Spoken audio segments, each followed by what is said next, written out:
सब सुख ले तुम्हारी सरना, तुम रक्षक कहो को डरना। संकट मोचन महाबली हनुमान, जिनका नाम लेने से ही सारे दुख खत्म हो जाते हैं, वो श्री राम के सबसे बड़े भक्त हैं और इस धरती के अंत तक धर्म के सबसे बड़े रक्षक हैं। हनुमान जी को शिव जी का अंश भी माना जाता है। अगर हम आपसे कहें कि एक बार हनुमान जी और शिव जी के बीच बहुत ही भीषण युद्ध हुआ था और हनुमान जी जन्म से भी पहले श्री राम से जुड़े हुए थे, तो आपको कैसा लगेगा? हनुमान जी से जुड़ी बहुत सी ऐसी कहानियां हैं जिनके बारे में ज़्यादा लोग नहीं जानते।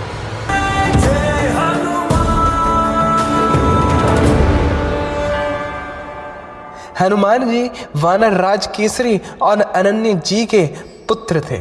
ये बात कौन नहीं, पर क्या आप जानते हैं कि देवी अंजना पहले एक अप्सरा थी जिनका नाम था पुंजस्थला।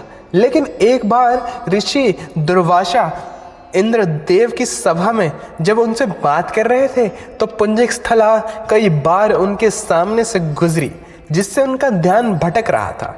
दुर्वासा ऋषि ने क्रोध में आकर उन्हें श्राप दे दिया कि उनका जन्म जब तक धरती पे होगा और वो भी वानर रूप में। इसके बाद ही पुंजस्थला का जन्म देवी अंजना के रूप में हुआ और वानर राज केसरी से उनका विवाह हुआ। धरती पर उन्होंने काफ़ी तपस्या की और वायुदेव के आशीर्वाद में हनुमान जी को जन्म दिया। हनुमान जी जन्म से जुड़ी एक और ऐसी कहानी है जिसे ज़्यादा लोग नहीं जानते। हनुमान जी अपने जन्म से भी पहले श्री राम से जुड़े हुए थे। आनंद रामायण के सार कांड के अनुसार जब राजा दशरथ ने पुत्र की प्राप्ति के लिए यज्ञ किया था, तब अग्निदेव ने प्रकट होकर प्रसाद के रूप में उन्हें खीर दी थी।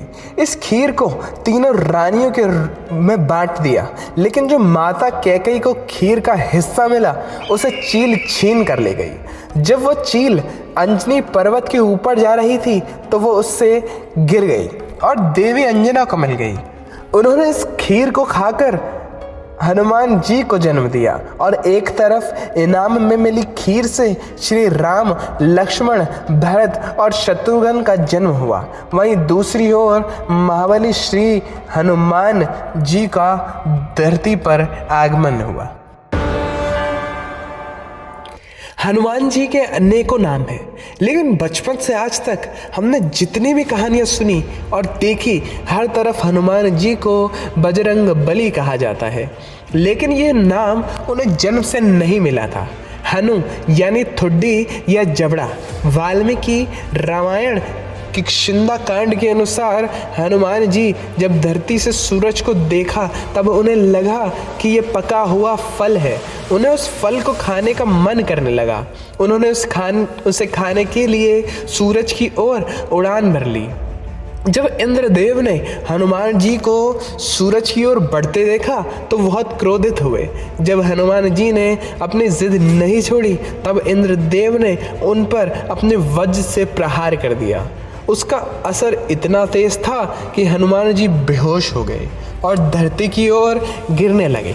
जब पवन देव ने अपने पुत्र को इस हालात में गिरते देखा तो उन्हें लेकर वो पाताल लोक चले गए।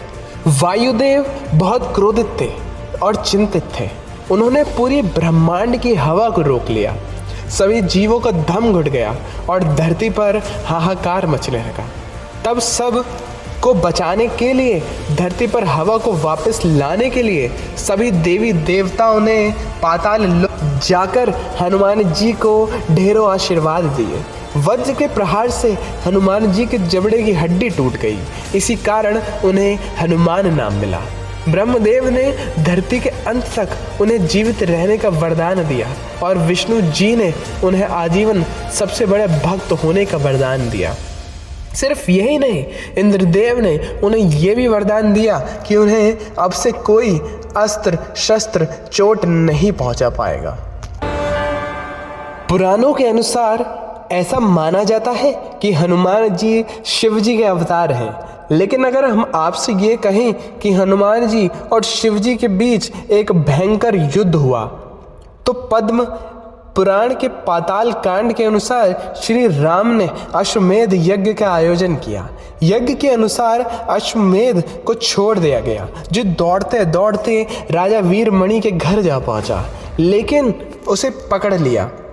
जो अगर कोई यज्ञ के घोड़े को रोक ले तो उससे लड़ने का नियम होता है।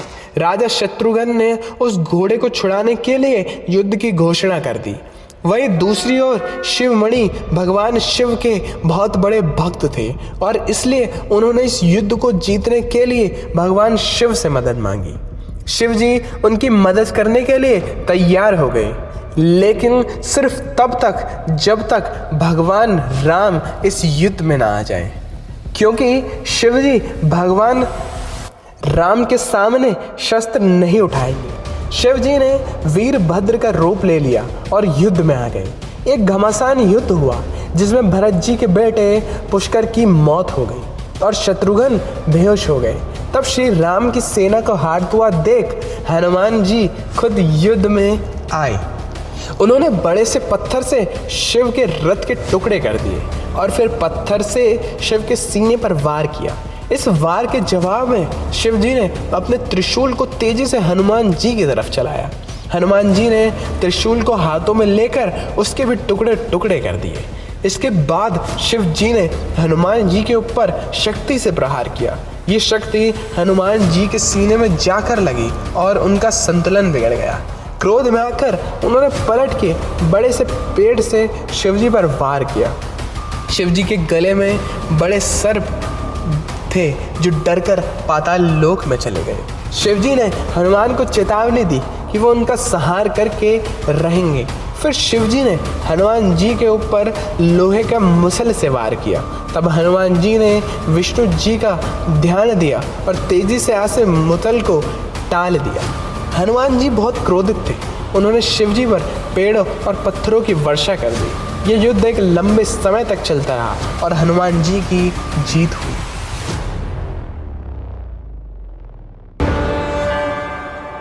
आज भी जब संसार में राम कथा सुनाई जाती है तो ऐसा माना जाता है कि किसी न किसी रूप में हनुमान जी वहाँ उपस्थित होते हैं।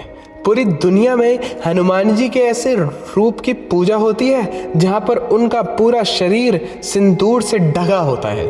हनुमान चालीसा के अनुसार उनका रूप कंचन वर्ण है, यानी कि सोने से बना हुआ है। तो फिर उनको ऐसे रूप में क्यों पूजा जाता है? ऐसा माना जाता है कि वनवास खत्म होने के बाद सीता माता को मांग में सिंदूर भरते हुए देखा तो हनुमान जी ने माँ सीता से इसका कारण पूछा। तो उन्होंने बोला कि ये सिंदूर राम जी को लंबी आयु और अच्छे स्वास्थ्य के लिए लगाती है। हनुमान जी ने गहरी सोच में पड़ गए। तभी उन्होंने ख्याल आया कि वो और वहाँ से चले गए। लेकिन कुछ देर बाद जब वो राम जी के दरबार में लौटे तब उनका पूरा शरीर सिंदूर से रंगा हुआ था। ये देखकर श्री राम हैरान हो गए। जब उन्हें हनुमान जी से इसका कारण पूछा तो उन्होंने सर झुकाकर प्रभु से कहा, जब माँ सीता के ज़रा सा सिंदूर लगाने से श्री राम की उम्र लंबी हो सकती है, तब पूरे शरीर पर सिंदूर लगाने से श्री राम को कितना लाभ होगा। हनुमान जी की ऐसी भक्ति देखकर श्री राम का मन प्रसन्न हो गया। उन्होंने हनुमान जी को वरदान दिया, जो लोग इस सिंदूर वाले रूप की पूजा करेंगे उन पर श्री कृष्ण का आशीर्वाद रहेगा। हनुमान जी को चिरंजीवी होने का वरदान मिला था। इस युग में भी कई ऐसे प्रमाण मिले हैं जो बताते हैं हनुमान जी आज भी हमारे बीच जीवित हैं। लेकिन हनुमान जी का संबंध केवल त्रेता युग की रामायण या कलयुग से नहीं बल्कि द्वापर युग के महाभारत से भी है। महाभारत के घमासान युद्ध में हनुमान जी एक महत्वपूर्ण भूमिका निभाई थी। महाभारत के अनुसार हनुमान जी ने अर्जुन को एक वरदान दिया था कि वो कुरुक्षेत्र के युद्ध में अर्जुन की सहायता करेंगे। इसलिए जब महाभारत का युद्ध हुआ तब हनुमान जी अर्जुन के रथ पर लगे झंडे पर विराजमान हो गए और युद्ध के अंत तक उन्होंने अर्जुन का साथ दिया। युद्ध के बाद श्री कृष्ण ने हनुमान जी का आभार प्रकट करा और हनुमान जी श्री कृष्ण को प्रणाम करके वहाँ से चले गए। जैसे ही हनुमान जी वहाँ से गए, अर्जुन का रथ जलकर राख हो गया। ये देखकर अर्जुन चकित रह गए।